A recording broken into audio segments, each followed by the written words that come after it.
Suspension des transports. La famille des hospitalisés en difficulté.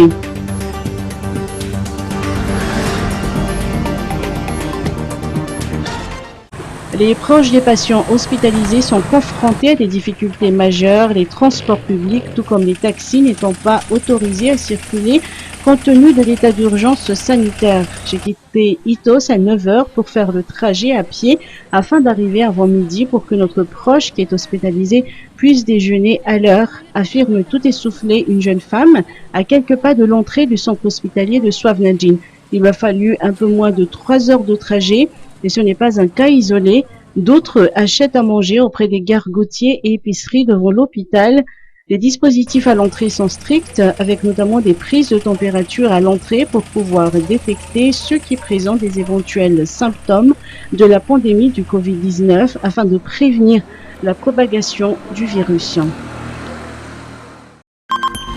Ministère de l'économie et des finances, des agents réquisitionnés.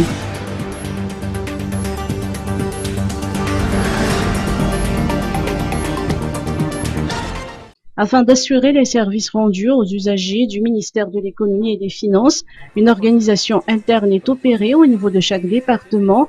Ainsi, si les mesures de confinement devraient s'appliquer à tous les agents du ministère, des agents sont réquisitionnés.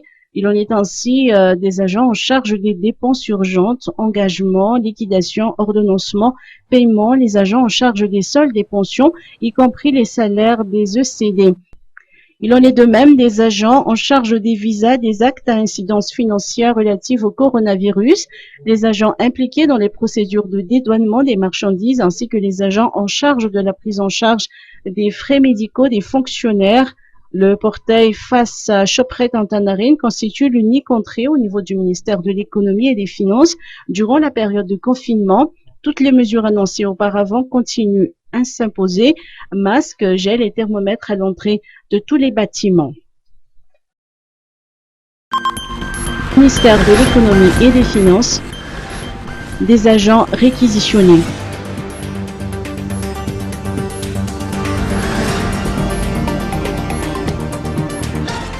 Afin d'assurer les services rendus aux usagers du ministère de l'économie et des finances, une organisation interne est opérée au niveau de chaque département. Ainsi, si les mesures de confinement devraient s'appliquer à tous les agents du ministère, des agents sont réquisitionnés. Il en est ainsi des agents en charge des dépenses urgentes, engagement, liquidation, ordonnancement, paiement, les agents en charge des soldes des pensions, y compris les salaires des ECD. Il en est de même des agents en charge des visas, des actes à incidence financière relatifs au coronavirus, les agents impliqués dans les procédures de dédouanement des marchandises ainsi que les agents en charge de la prise en charge des frais médicaux des fonctionnaires. Le portail face à Shoprite Antanarine constitue l'unique entrée au niveau du ministère de l'économie et des finances durant la période de confinement. Toutes les mesures annoncées auparavant continuent à s'imposer, masques, gel et thermomètres à l'entrée de tous les bâtiments. Secteur privé, gouvernement, des mesures économiques et fiscales.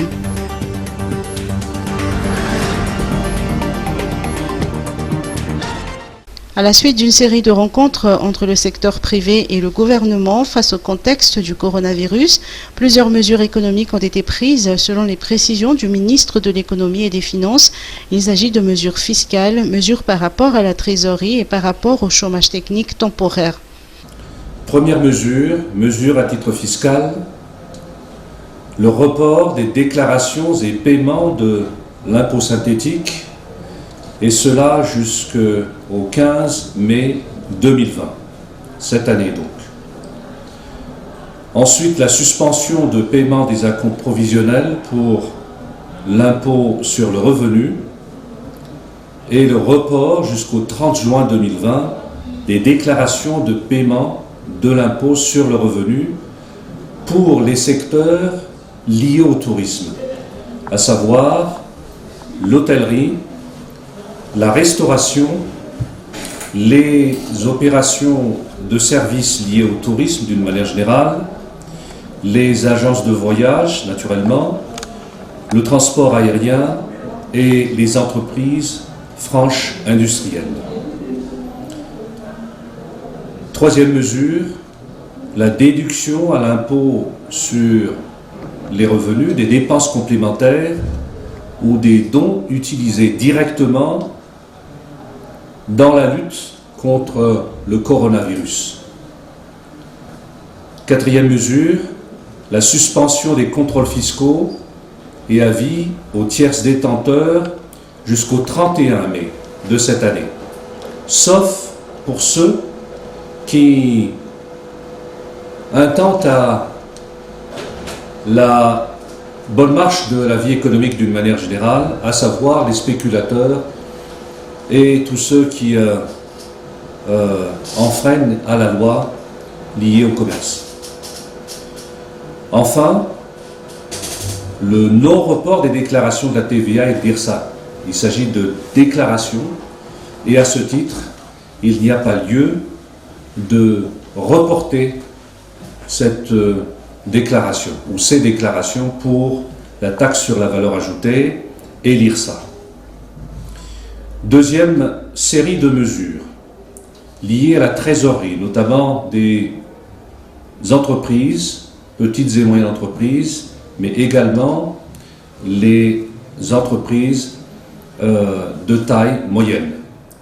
La levée des pénalités pour ceux qui rapatrient les devises à 80%. Il n'y aura donc pas d'amende ni de pénalité. Ensuite, le ministère accordera un délai supplémentaire de 2 mois, exempté d'intérêts de retard et ou d'amende pour retard de paiement. Et cela sera également automatiquement accordé, en plus d'un délai normal, pour les paiements des impôts sur les personnes physiques et les impôts sur les sociétés. Troisième mesure en matière de trésorerie des entreprises, la levée de tous les contrôles fiscaux pour les entreprises qui font des efforts pour continuer leurs activités en dépit des difficultés que nous rencontrons aujourd'hui dans la lutte contre le coronavirus. Ensuite, pour les entreprises qui procèdent néanmoins à des spéculations sur le marché, par la rétention des stocks par exemple, ou des spéculations sur les prix, eh bien, le ministère renforcera les contrôles fiscaux et procédera à des redressements fiscaux également.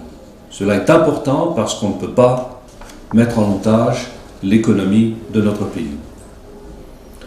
Enfin, dernière mesure pour la consolidation de la trésorerie des entreprises, la réduction ou exonération d'impôts pour les dépenses sociales complémentaires engagées dans la lutte contre le coronavirus.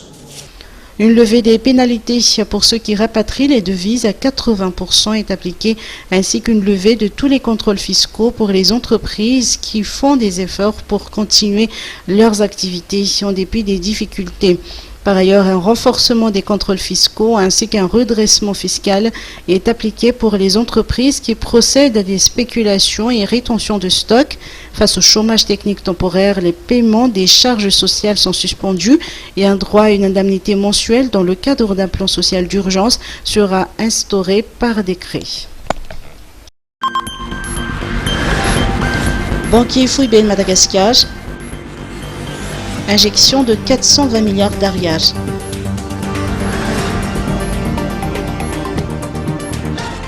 La Banque Fouibé Madagascar renforce la disponibilité de la liquidité au niveau du système bancaire pour assurer le financement de l'économie en cette période. Ainsi, depuis le début de ce mois de mars, la BFM a injecté 420 milliards d'ariage à travers des adjudications et prévoit d'injecter un minimum de 200 milliards d'ariage d'ici la fin du mois. Parallèlement, la BFM met à la disposition des banques la facilité marginale de prêt, dont le montant journalier avoisine en ce moment 50 milliards d'ariage pour l'ensemble du système bancaire. Dans le contexte actuel de pandémie de coronavirus Covid-19, la Banque FUIBEN Madagascar tient à rassurer l'ensemble du public et tous les acteurs du secteur financier qu'elle continue à assumer sans faille les missions qui lui sont confiées. Banque FUIBEN Madagascar met en particulier l'accent sur le financement de l'activité économique et confirme sa disposition à travailler en particulier avec le secteur bancaire pour anticiper les impacts de cette crise. La BFM maintient la disponibilité des devises sur le marché interbancaire de devises et encourage l'utilisation des moyens de paiement digitaux.